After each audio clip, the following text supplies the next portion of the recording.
Hello, Debjani. Hi. Hello, ICS. Welcome, everybody. Let's have a great session today. Debjani, over to you. Yes. Thank you, Ashish. Tonight, we are gathered on the FB Live session with Dr. Manoj Shahane. And he, as you know, as we publicized before, we have this session with him to talk about your questions about COVID-19, the recovery, the concerns that you have, and the road ahead. And Dr. Shahane has, extremely graciously, decided, and he actually volunteered his time with us today and has come forward to help our membership with some of the questions we have, and to have an opportunity to get those answered on a live session with him. And we're very thankful to Dr. Shahane to spend this valuable hour with us. A little background, a bit history about Dr. Shahane. He's currently the chairman of Department of Anesthesia at Overlook Medical Center in Summit, New Jersey. And during this critical time, he's overseeing a team of 40 plus at the hospital. He has been in practice for over 20 years in private practice, and has won numerous awards and recognition in India as well as in the US. We are extremely blessed to have Dr. Shahane spend some time with us, and ICS membership at this time could use some guidance from a medical practitioner from within our own family to come and talk to us. And I will be, giving the screen time to Dr. Shahane. Before that, I must say the questions that we will go over today are the questions that you have sent to us through email, through WhatsApp, through Facebook Messenger. We've compiled them, tried to categorize them. So bear with us. We will try to go through all the questions that you have sent to us. It's quite a lot, about the care, the clinical trials that are going on, the road ahead. So Dr. Shahane has looked through some, but we'll go over the questions again with him. He'll be answering them live here.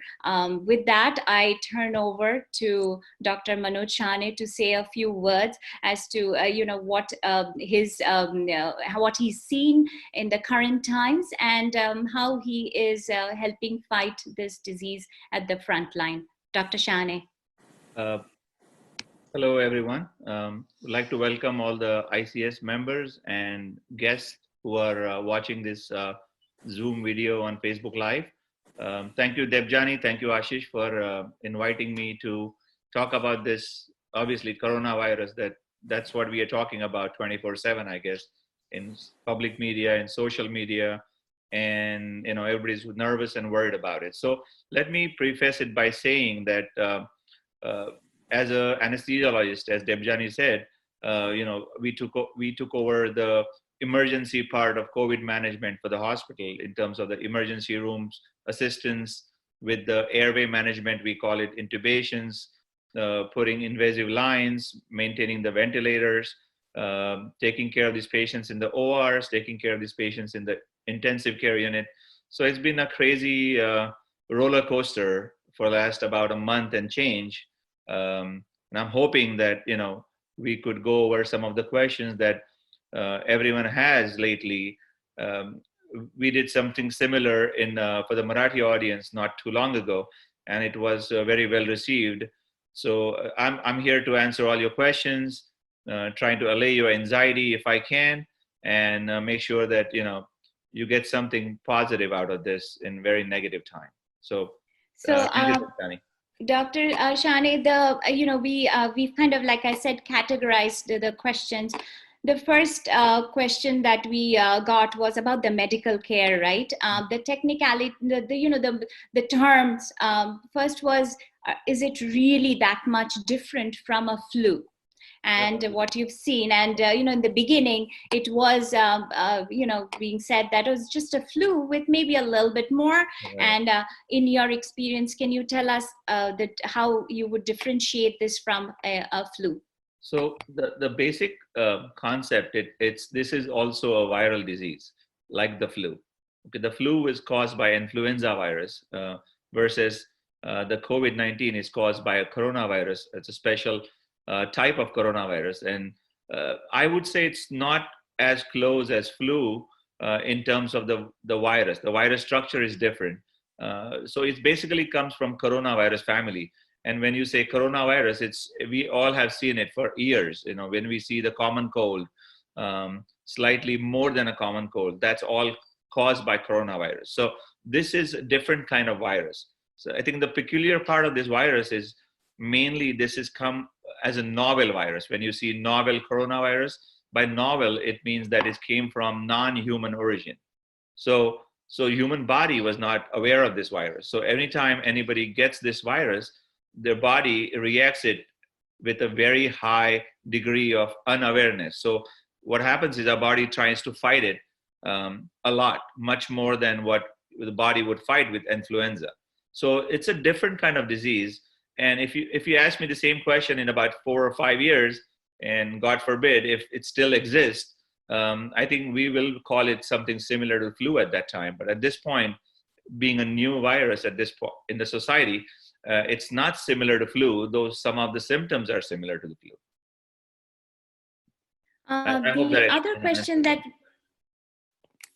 The other question that I think is most pertinent is, given the backdrop that everything is changing so fast, right? We began with something that we heard in March, and now things are evolving. You guys are learning, a lot of unknowns.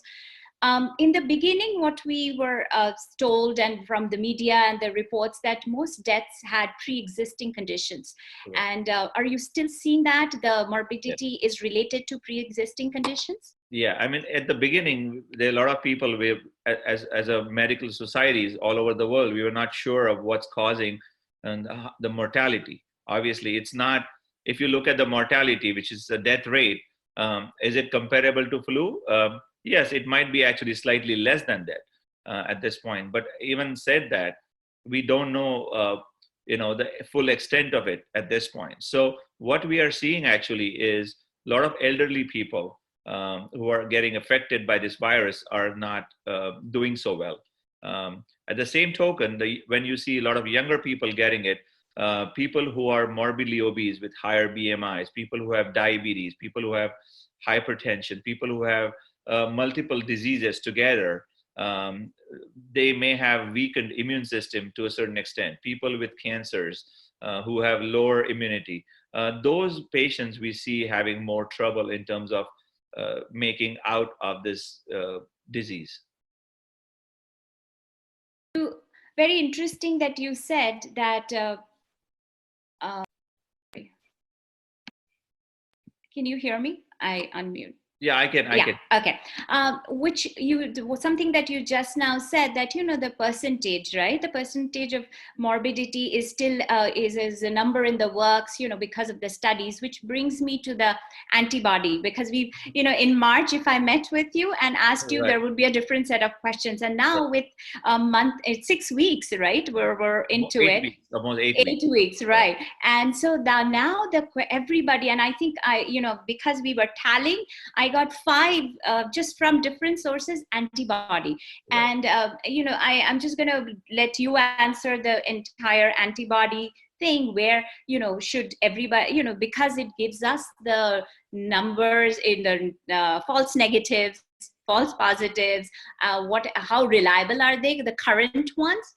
And people wanted to know that privately you can order a test, and should you, I think somebody said $200. Right. It's order a test and get the antibody thing out of the way. So let's go over the whole. Right. Yes, I would. You handle that, and exactly what we are trying to ask with antibody.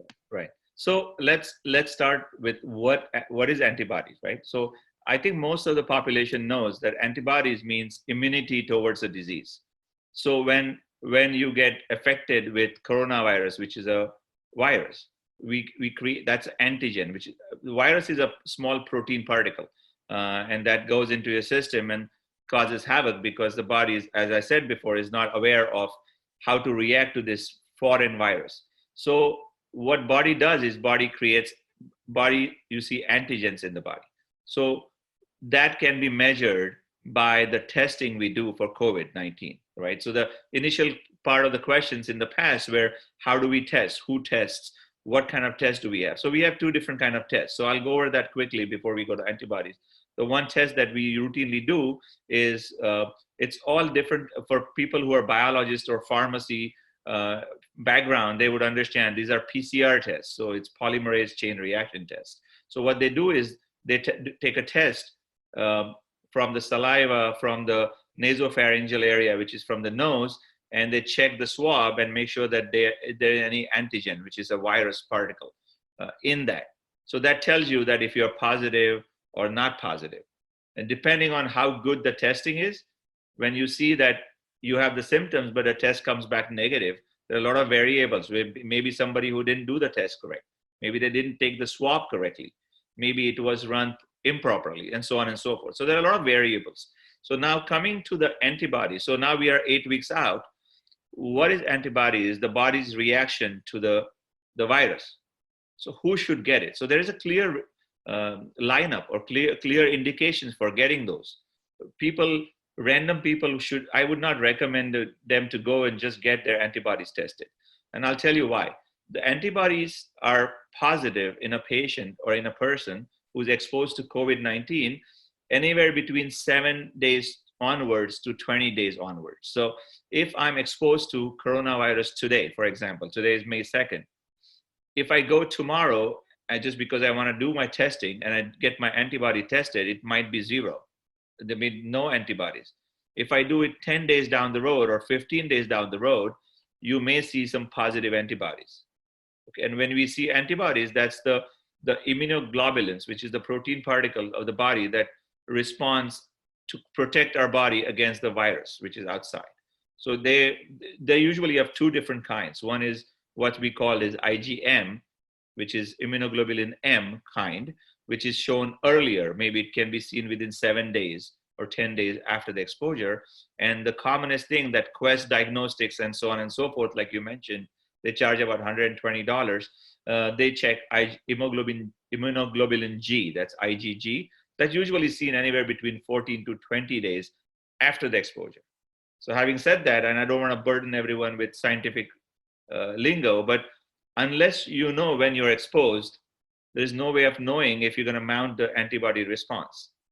Having said that, so for a normal person who is staying home for most of the parts and not exposed to viruses, they don't need to check their antibody titers at this point.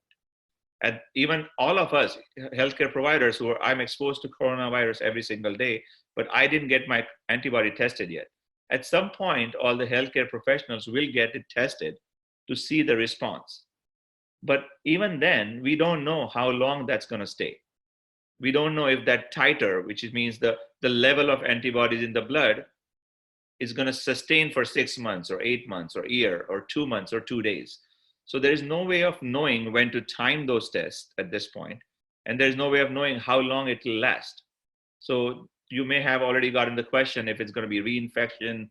If I already had it once, am I going to get it again? The answer for that is uncertain at this point, because it depends on what your antibody titer is. And so in short, I would not recommend anybody to get antibody tested unless you talk to your primary physician. Secondly, I would, if you insist and if you really want to, the Quest Diagnostic, you can go on, actually I wrote it down. You actually can go to, there's a Quest Diagnostic website that you can go in and register yourself, make an appointment, go and get your antibody tested. So in terms of mass antibody testing, there is nothing that you know of, like the state trying to, just to arrive at the right quotient, right? In terms of how many people are affected, there is no such plan. Right. I mean, unless we had a plan for statewide testing for positive or negative COVID-19 testing first, then that could evolve into testing for antibodies for the entire state. Is it a good idea? I assume it's a good idea, but I don't think we can afford it. And I don't think the state has capacity to run tests for every single person in the state.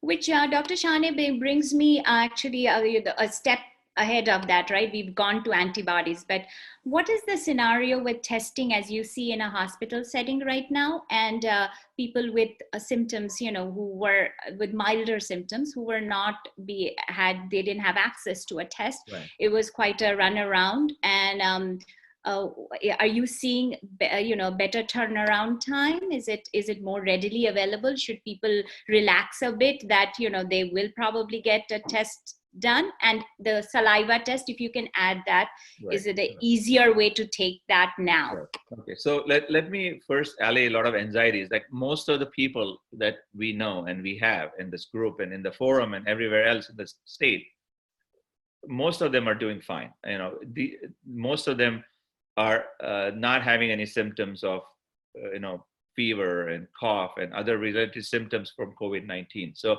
we shouldn't all get very panicked and start looking into getting testing done.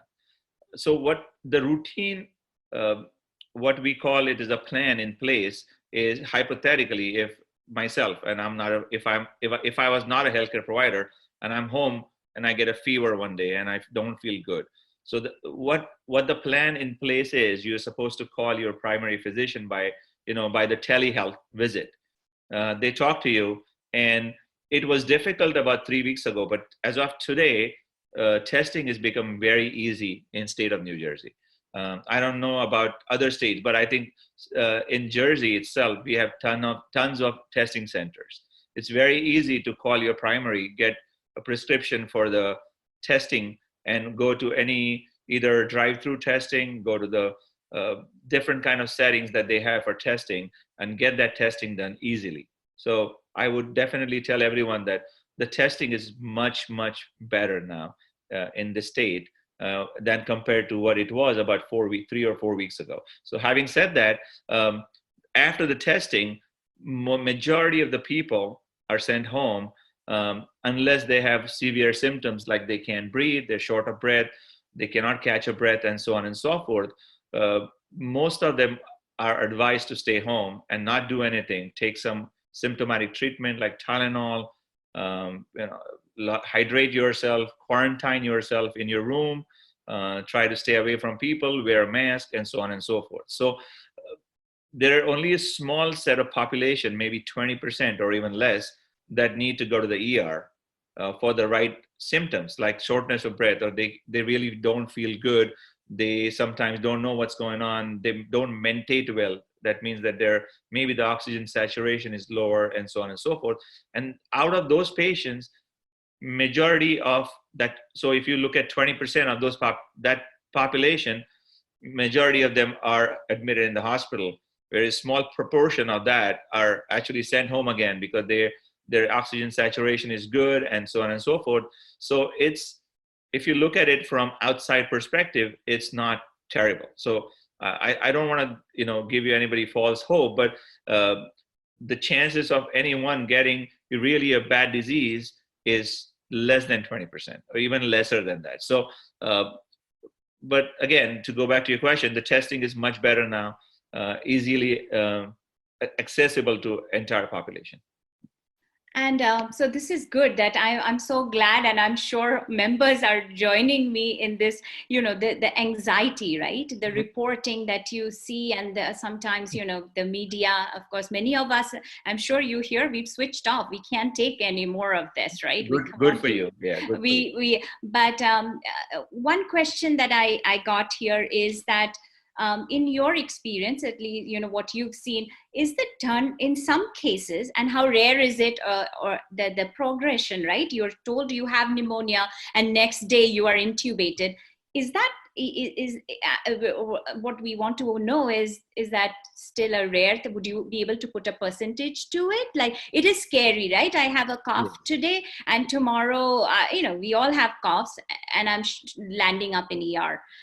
Or how do you think is that, what percentage is again, succumbing? To put it, I don't want to quote the exact percentage, but what we have seen is, like what I mentioned earlier in answering that question of yours, is the 20% people who get admitted in the hospital, about 60 to 70 or 80% of those actually get severe disease.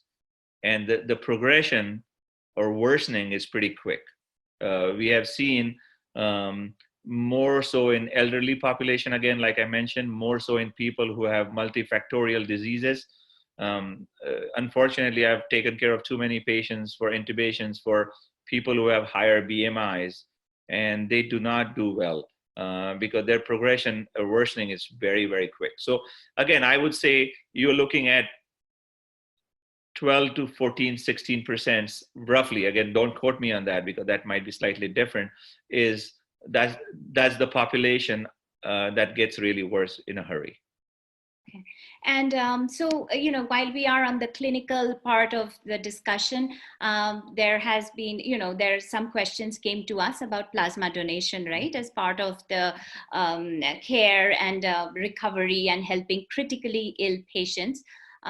Is your hospital employing that? And hospitals around New Jersey are pretty much all of them tied into this treatment plan, so if need be? Right. So let's talk about plasma therapy. And fortunately or unfortunately, it's got a lot of press. It's got a lot of social media backing.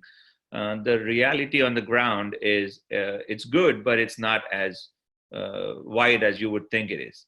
At this point, I think in New York, there's a big trial that's just started or it's ongoing about the plasma therapy. So the whole basic principle behind it is pretty simple, but it's very interesting.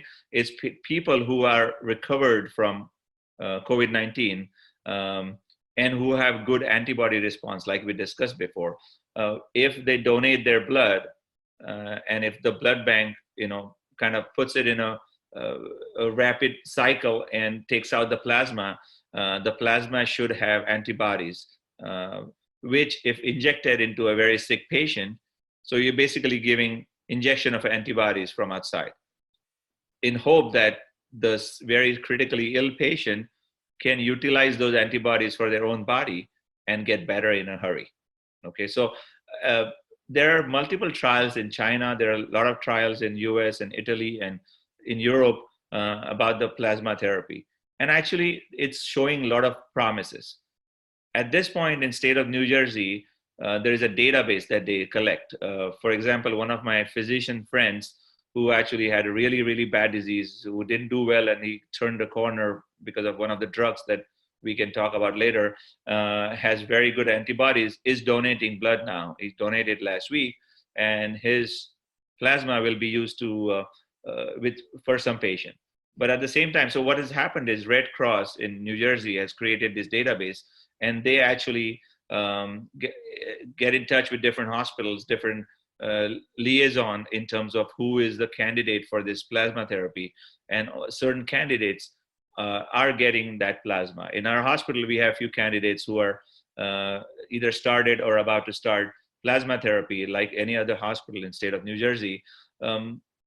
I would not be able to tell you for sure, unless the trials are done, that it is definitive huge difference with it compared to the placebo, which is nothing at all. So it's yet to be seen.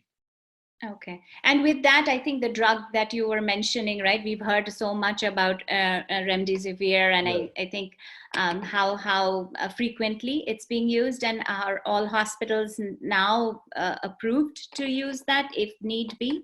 So I think a lot of people have done a lot of Googling and web search about remdesivir. It is an older drug, which was what they call it was in a drug scrap, where they keep those fancy drugs that they found at some point in time, and they keep it in storage in lock and key for something that like this that can happen, and they try it out. So that's what happened with remdesivir. It's a drug that is antiviral, so it's like antibacterial when you call antibiotics. The same thing, it's antiviral drugs. Like, see, this is one of them. And it was used for Ebola when there was an outbreak of Ebola in US, I think it was Texas. But that didn't work so well for Ebola. So they kept it back on the shelf where it belonged till I think one of the scientists came up with this plan that they tried to use this on these patients for COVID-19, and there was some success. I think that was followed by a large study in China. There was another study in US too, about 1,000 patients, and they showed the outcome for China was 60% improvement. Outcome in US, which was, everybody saw that. I think Dr. Fauci said that a few days ago. It's about 30% recovery, better recovery than placebo. So it's got definitely shown a good promise. In our hospital that has been used, there is a process to acquire it. It's not easy because the Gilead pharmacy, I think, that stopped making it. So now they have to make a lot of drug in hurry. I'm sure they're making it at this point, and I think a lot of hospitals are using it for critically sick patients. So this is one of the drugs that is used in patients who are intubated, critical, who are into ARDS symptoms for the lungs and so on and so forth, in order to try to reverse or at least nullify some effects of the virus. While we are on this, I got to address some speculations that we hear, Right. and I'm sure you've heard this many times too. One is my blood type will, make me more susceptible to it becoming critical or not critical, A, or versus the O.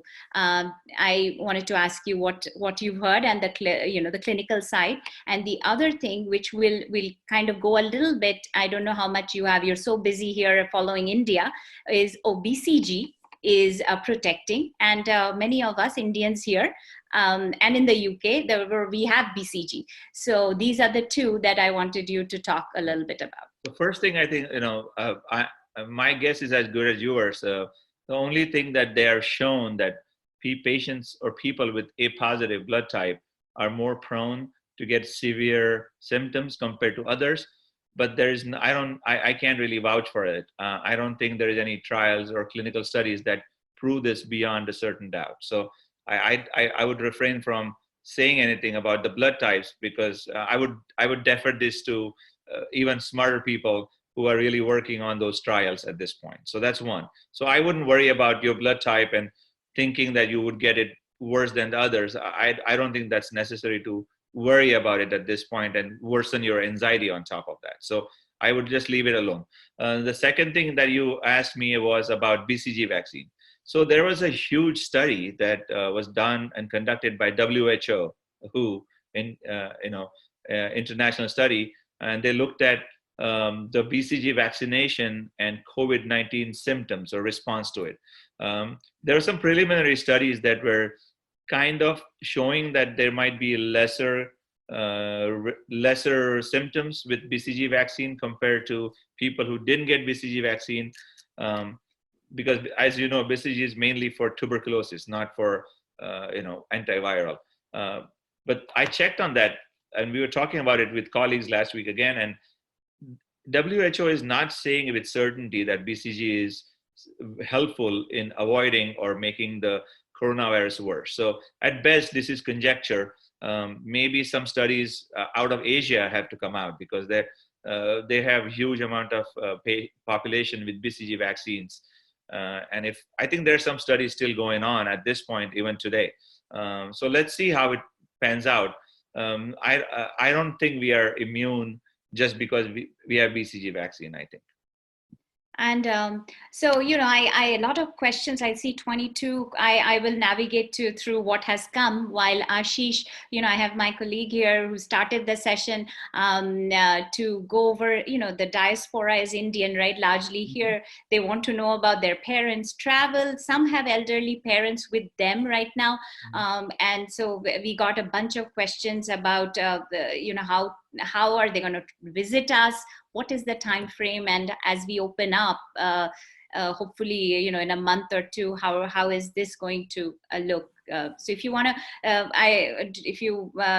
Ashish, why don't you take over while I go and look at questions, so we might get, address some of them at the end again. Sure. Thanks, Dr. Shahne. All very, very good to hear real answers from an authentic person who is in the field, really knowledgeable as well as experienced into this field. So thank you. There's a lot of information floating on the web. Yeah. And as Johnny mentioned, very, very connected to India, very, very connected to parents. They have this anxiety, and as a question come up multiple times, this is a two-part question, I would say. So as a doctor, Dr. Shahne, would you recommend travel to or from India as we begin to apply? I doubt it's really in May. It's not even, the question is not even in May, but let's say June, July.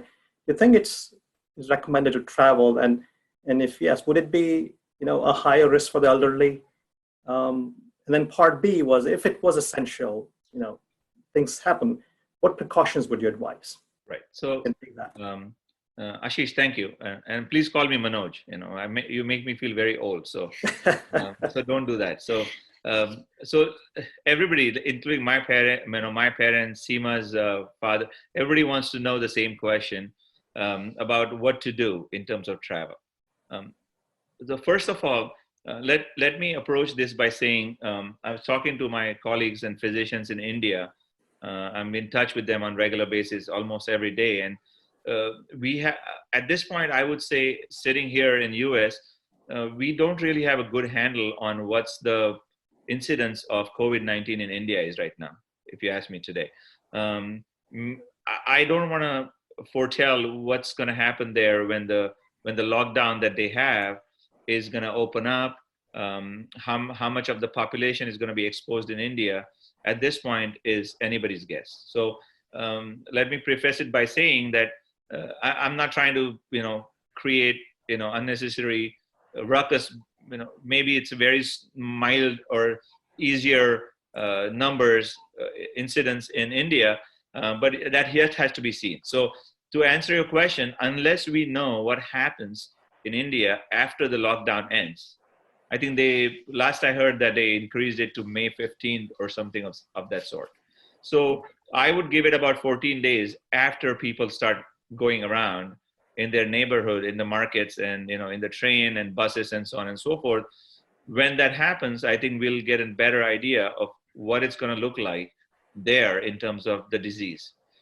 If we see the flattening of the curve that we have seen in US now, in New Jersey especially, and a decline slowly, if that's the case there, I think we would be a little more hopeful and optimist. So, I can't, you'll need a fortune teller to tell you exactly what's going to happen in terms of, when they're going to open, what's going to happen there. So Right. in terms of here, I would say the same thing. Let's see how month of May goes in terms of going down the numbers. We definitely are looking at plateauing and slow downward trend in this, COVID-19 status at this point in state of Jersey or in the US, hopefully. So things are gradually opening. So as they open, I would say by end of June, we should assess what it's going to look like if we can travel there or they can travel here. So till then, we'll have to just be hopeful and optimist and see how that works out. The second part of that equation is, what do you do? So again, like, we talk about this mask wearing, doing proper precautions, hand washing, trying not to be, in a very big crowd if you're traveling. So the same precautions, I would say, would have to be followed up by the elderly and by anybody visiting back and forth at that point. Right. And yes, it does make sense. And I wish we had that bowl, a mirror bowl, and we could watch and say when to open up. I don't acknowledge a question that did come up multiple times, which you have already answered. What is a good time for elders like our parents to visit us from India? So you covered that already. Yeah. I do want to acknowledge that. So as you can understand, that's a very, like, a close to heart question right now. So I just mentioned that as a question. Now, the next question that people had, it came up multiple times as well. In a household with seniors, talk about grandparents, etc., who are otherwise healthy, would you recommend any different set of rules or precautions in that family? If you ask me, yes. If it was me, I would. Because the subset population of seniors, elderly people, are more susceptible, and they don't fare so well historically with this. So what I would do is, if they are staying home, which most of them are at this point, when we are interacting with outside world, like, the kids or grandkids, and if somebody's going out to grocery shopping or somebody's going to get something from outside, I would avoid the direct contact of that person with the elderly, trying to, trying to avoid that by chance occurrence of transferring some kind of, viral load from you to the elderly person. So to just give you a quick example, if I go to work every single day. So if I go to the hospital and I come back, as I said in the last webinar, I go run to the bathroom and shower first. I don't touch my pet. I don't go to anyone else. Something similar. I mean, we should kind of be careful in connecting with the elderly. Make sure you wash your hands. If you have to really shake hands or do something with the elderly and take care of them, I would use the same precautions I would use otherwise. Right, it does make sense, and very important to follow that. Thank you for that. Ashish, we have a whole, I mean, I can barely keep up with how many questions have come. Can we take a couple of them, because some have repeatedly asked? So this question that Murtaza Sabir has asked is, can this virus mutate into other forms? Are you seeing a mutation? At this point, no, we have not seen the mutation. The mutation we have seen already is transferring from the animal origin to humans. That's a huge change in the virus structure, they say. The basic structure, I think it's two kind of viruses in one. There are two different types. I've yet to understand which is which in terms of when we test. Are we testing for one or the other? I am not so sure about that. Virologists will kind of explain that better. But at this point, it's not mutated.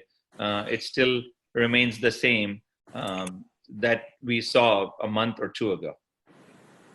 And the other question has come from Trina, and she's asking that, typically the younger people have fared better, but the age group 17 to 19, are you seeing a different in pattern as opposed to the the younger lot? Is thrombosis, are you seeing thrombosis in this age group? So those are two different things. I think the younger population is faring much better than the older population.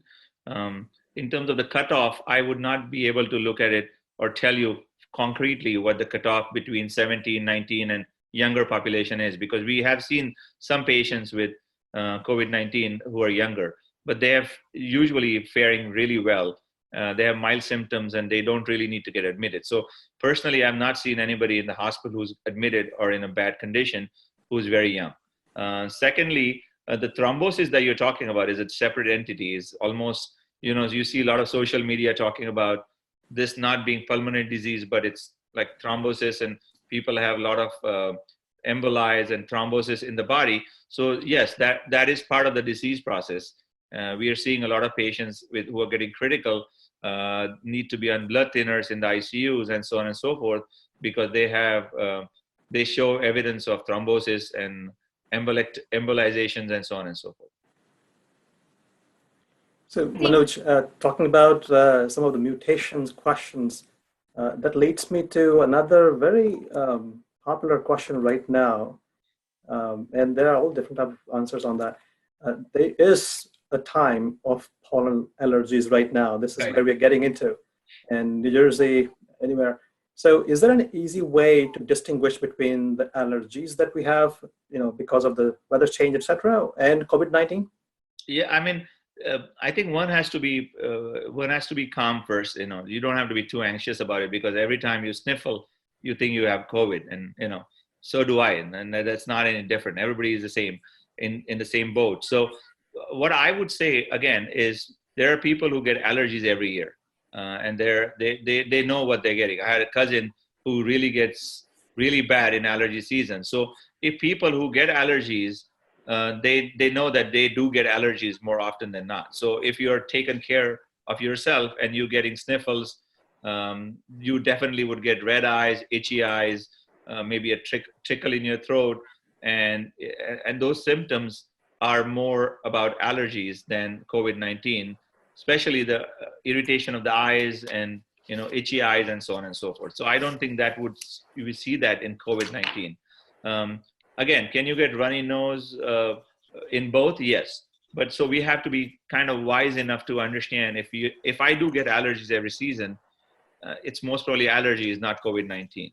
And other thing that I would say is usually you have, take some over-the-counter Flonase or something else like Afrin nose drops or something else similar to it. And if it gets better quickly, you most probably have allergies. I don't think you have another issue in terms of COVID. Usually you shouldn't get any fever with allergies either, most of the times. You should not get too much of fatigue at this point with allergies, I think, that you would get with COVID-19. So I mean, it might be a little tricky, but I think if you stay calm and not panic and think through it, I think most of the people would be able to differentiate between the two. Right. Thank you. And this is also the time when we are beginning to hear news about the governors and the institutes thinking about opening. So let's say if we do have the situation of colleges and schools actually opening or resuming in fall or something like that, do you think taking flu shots in August might give some benefit in not getting COVID or less chances of getting sick with COVID? That's a common question as well. Right. I don't think so. They have not tried flu vaccines at this point to study against the COVID virus. It may give you benefit against the flu. So I would say not in August, but come flu season, I definitely recommend taking flu vaccine. So the chances of getting flu is less because God forbid, if there is a resurgence of COVID-19 in fall or winter, that question would be more tricky to answer if it's flu or it's COVID-19. So I think taking flu vaccine in the season of flu, which is more later after the fall, would be more beneficial, I think. But yeah, I think I would recommend taking flu vaccine, but I don't think that'll cure or that'll reduce the signs or symptoms of COVID-19 as of today, at least. I've not seen or heard of any studies that show that. I see. So then that extends into a more generic question that any recommended precautions to be taken when lockdown is actually removed, besides washing hands and not touching face while in public? I guess, is that the new norm now, to see masks and gloves around? What do you think? I think so. I mean, there was some vague studies, if you look at it in Japan, when they said that they have very low incidence of COVID-19, and they interviewed a lot of people in Japan. This was not official study, but I think you can check it out, that majority of the Japanese people in Japan wear masks on regular basis. They actually, some of them wear gloves, majority of them wear masks, and the incidence was much less. Again, this may be just happenstance, but having said that, I think, yeah, that's a new normal. I mean, you may have to wear a mask, some kind of protection when you're amongst 100 people. And I don't see myself going to any New York Giants or Jets game or any Yankees game anytime soon at this point with what's going on. Right, makes sense. Any other questions you got? Yeah, so one is very pertinent because ICS membership is built around our children. Rena has asked that if if there's, God forbid, a fracture or something that the child needs to, where do you think is the best place to take the child? We're trying to limit exposure, and I personally, had to go and give a blood test for something else. I got so anxious. I don't know, how you guys do it every day. I'm like, who picked up where, who, even though I had minimal exposure. So she's asking for children, if this need, do you suggest urgent care as opposed to hospital?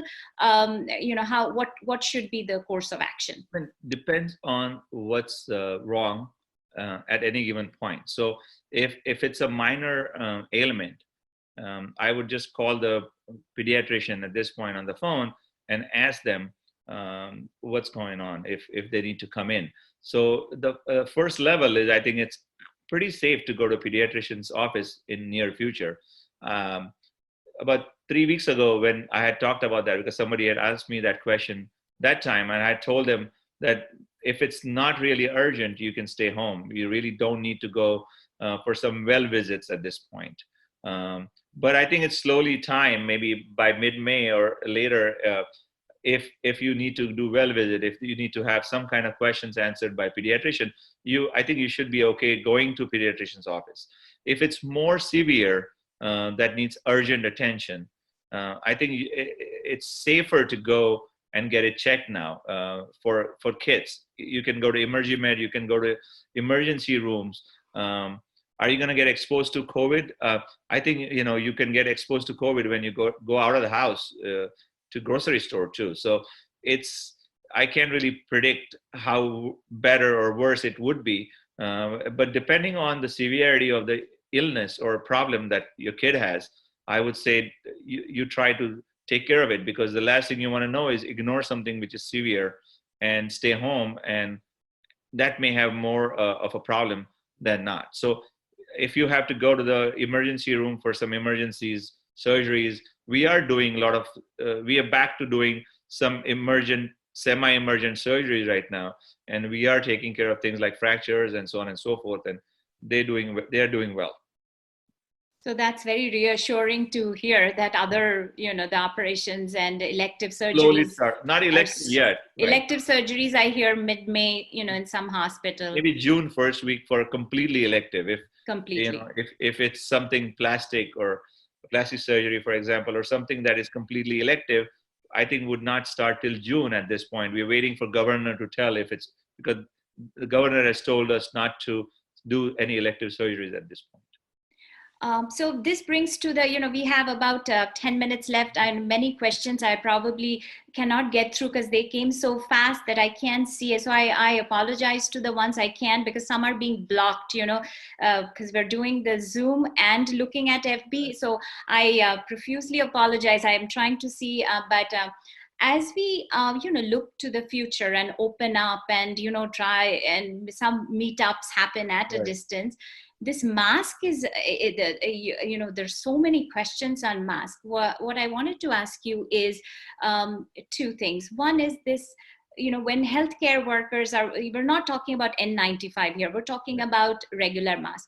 We have these, the Amazon, what we can get, right? The disposable ones versus the cloth ones. And so the cloth ones are not easy to get unless you're making or you have a source. The disposable ones are now easier to get. Do you think the cloth masks are better than the disposable ones, the blue ones that we are getting and we're wearing? And an ancillary to that question is, we were told that I'm wearing so that I don't pass it on. Do you think it really is that the case? How even when we come close and not at 6 feet, if you can enlighten us in the this mask has taken a life of its own, especially grocery shopping. Right. So again, N90, you can look at it two ways. One is scientific and one is community, way of looking at things. And scientifically, we need N95s or higher, and we use that in hospitals because we are directly in touch with or contact with the positive people. For general population, I would say a cloth mask or any kind of disposable mask. I wouldn't want to go into details of what small pores are there in terms of how the virus can get through and so on and so forth. The goal so far was social distancing. And if you are going out and you're wearing either a cloth mask or disposable mask, and you're not really breathing down somebody's neck, you should be fine, because that's a different story. Because let's not go into how long the virus stays in the air and so on and so forth, because that's another topic of discussion that we can talk, but it's too much to talk about that. So I think it's safer to use either or, cloth mask or a disposable mask when you're going out in near future. When this lockdown ends and people go out, you're going to see 50-50, I guess. You're going to see people wearing masks. we are not worried about them. People who are out and not wearing masks, and we are worried about them. So when you are going in a group of people, you cannot dictate what everybody else is going to do. So I think it's safer for your own health to have some kind of covering, which is to avoid the virus to directly enter in your nose or mouth, thereby causing trouble. So I mean, that's the best answer you're going to have. Is it going to change in a 2 weeks time? It may. I mean, we may get some kind of directive from higher up saying that maybe wear only this kind of mask and so on and so forth. But at this point, I think wearing mask is essential in the future at this point. And we got asked about, this was on our list, and is takeout food. You know, we were now, getting braver as we see the downward curve, and we want to order. What do you think about, just contactless delivery or pickup and eating restaurant food? Right. There are two answers. One is like, my answer. One is scientific answer, right? My answer is we do take out in our house at least once a week, and we do it for kind of have local business running better because of the economic downtime. So I think that's the community answer. But the scientific answer is there's no studies that have shown that food transfers COVID-19. That's one. The second thing is, if you look at the boxes and so on and so forth, I think it's easily cleaned. There is a mixed studies out there that show that if you do get a box that there has food inside it, if you wipe the box clean with some kind of cleaning like Clorox and stuff like that, and then clean the area with Clorox when you remove it, that would give you a definitive better results than not doing it otherwise. So do you need to do takeout? If you must, or if you want to do it, I think it's okay. But the absolute answer is there is no guarantee that you may not have it on the box or something of that sort. The food itself, I think it's pretty clear that the food doesn't transmit COVID-19. But you were talking about the surfaces, right? We put the pizza box and we have so on and so forth. Those surfaces can transmit COVID-19. There's a large debate about how many hours, how many days, and so on and so forth. What we do in our house is, when I buy groceries, I'm the guinea pig of the house. So I go to the hospital, so I go to the grocery store too. So, I don't know which is worse. So I bring it and I put it in the garage and I keep it there unless we need it. So if you keep it out for a few days, we don't need it, and then we bring it in after certain days. So I think just be sensible precautions would help. So we're going a little back and forth here. We had categorized, but I guess, we need to answer. Madhuvanti Bhatt is asking, have you seen GI tract symptoms only in COVID patients? No cough, nothing, just GI symptoms. There are some cases who only have like nausea, diarrhea, and so on and so forth. It's usually not completely isolated cases, but there are a few cases who have only GI symptoms. Usually the milder kinds too. I have not seen that progress to critical part at that point. And then we have a question from Arin Shom. What's your take on inhaling steam, drinking hot liquids to kill the virus in your throat? Does that really work? Hold on, I'm sorry. Let me just, I was reading. Okay. I need to. Okay. I can't hear you. The question was that if you drinking hot liquids, inhaling steam, is that a way to kill the virus while it's still in your throat? No, I don't. I would not be able to answer that question because I don't think there's any studies that show that doing something similar. And I can add another answer is there's a lot of people had asked me in the past is drinking halad, turmeric with milk and methi and other things. Would that help? We don't see any positive benefits of any of that at this point. And, then we got about vaccine. Do you have, being in the industry and not what we are reading, is does it look plausible that in a year's time or around the second wave and or not a little later, if we, is there a way to speed up the vaccine for COVID-19? Is it a possibility at all? From what I heard and what we talked about with infectious disease specialists and so on and so forth, we are hopeful. I think we should get a vaccine, but I don't think that can be sped up in terms of, because they have to go through their trials. Everybody has to go to the same trials. And I think in terms of FDA and in terms of US research and the way they do things is slightly different than a lot of other countries. So we may see vaccine outside the US first, I think, at some point, and then we'll get it in the US. But I don't think we can, do it on a fast track at this point. But I think they're working on it, and it should be available by next year, hopefully. All right, we have like literally 2 minutes, and I will again apologize to all the questions that I missed or we won't be able to get. This is only an hour session. So, the side effect of COVID-19 is anxiety, and it is bound to happen, the emotional stress on us. What resources can you, or, maybe later that we can put for our membership? So, trustworthy sources on the internet, or what should we do? Of course, the psychiatrists and psychologists are there and to help, but is there a website for this?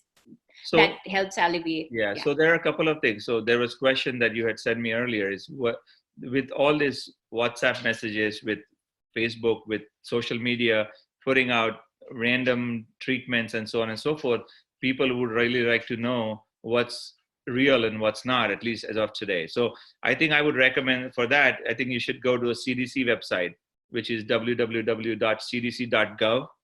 And then Google COVID-19 in that, and you should be able to get a decent information for your own understanding. At the same time, you also can go to the WHO website, which is www.who.int, and go into COVID-19, and you should be able to get some realistic answers to the question that people have. In terms of stress, I mean, I think a lot of people, including a lot of Indian psychiatrists, are working on getting this webinar, something similar that we are doing today. And I encourage all the, ICS or Marathi Vishwa or everybody else to kind of invite them and talk about the stress and talk about how they deal with stress and how do you go about it. At the same time, there are a couple of websites that we have that people can look into, and I'm just going to read it to them. There is about 4 or 5 of them, actually. There is a website which is run by New York State, which is omh.ny.gov, and that kind of shows you about stress, how do you deal with COVID-19. There is another website called Optum. I think it's a private company, but I think they have a pretty decent amount of information in there, and it's called optum.com, OPTUM. You can also go into there is a National Alliance of Mental Health. They have a good information, if you can look into. It's called NAMI. So that's NAMI. That stands for National Allegiance of Mental Illness. So if you can look into www.nami.org, there's some information on that. But I mean, a lot of people are having difficult time financially, psychologically. Staying home is not good. We go out, we would like to stay home. People who stay home, they want to go out. So it's a very difficult time, I think, in everybody's life at this point. But I guess we all have to deal with it in some way. But these, I think, you can look into these websites. I'm not saying that I have seen or read every word of the information they have given, but I think it's worth a try.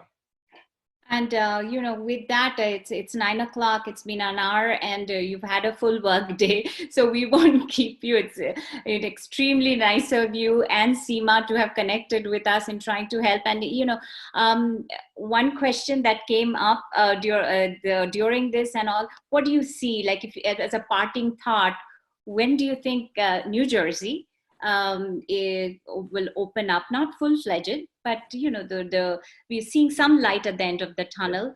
What do you think? I mean, what I would say is, seeing the last whole month of drastic changes in the hospital, where we had to like go from like 30 or 40 ICU beds to like 100 and plus ICU beds, and it looked like a war zone. It is not looking like that anymore. We are started doing some extra cases, surgeries, and so on and so forth. The census in the ICU is slowly going down. The number of cases coming in are slowly going down. So I think it looks hopeful at this point.